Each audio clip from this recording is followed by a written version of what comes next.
కట్టుకథలు సృష్టించడం, diversion politics చేయడంలో చంద్రబాబును మించిన వారు ఉండరు. ఎన్నిసార్లు అబాసు పాలైనప్పటికీ తన తీరును మాత్రం మార్చుకోవడం లేదు. తాజాగా చంద్రబాబు ప్రభుత్వం మరో కట్టుకథ సృష్టించేందుకు కుట్ర పన్నుతోంది. తిరుమల లడ్డూ ప్రసాదంలో కల్తీ నెయ్యి వాడారన్న ఆరోపణలపై నిజాలు నిగ్గు తేల్చాలని సుప్రీంకోర్టును ఆశ్రయించిన టీటీడీ మాజీ చైర్మన్ వైఎస్ఆర్సీపీ ఎంపీ వైవి సుబ్బారెడ్డిపై బురద జల్లేందుకు దుష్ప్రచారానికి దిగుతోంది.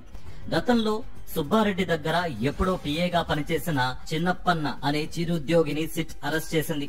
ఇతన్ని పావుగా వాడుకుని బాబు రూపొందించిన కట్టుకథ ఆధారంగా సుబ్బారెడ్డిపై సిట్ తప్పుడు ఆరోపణలు చేయడం రాజకీయ వర్గాల్లో ఇప్పుడు తీవ్ర చర్చనీయాంశంగా మారింది.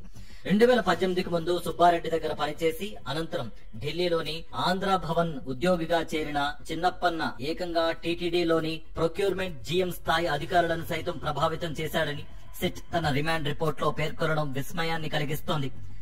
చిన్నప్పన్న బ్యాంకు ఖాతాల ద్వారా జరిగిన ఆర్థిక లావాదేవీలు, ఆయన వ్యక్తిగతంగా కొనుగోలు చేసుకున్న ఆస్తులు వంటి ఇతర అంశాలను ముడిపెట్టి సుబ్బారెడ్డిని ఎలాగైనా కేసులో ఇరికించేందుకు ప్రయత్నిస్తూ ఉండడాన్ని చూస్తే ఇది పక్కా కుట్ర కథేనని న్యాయ నిపుణులు అభిప్రాయపడుతున్నారు.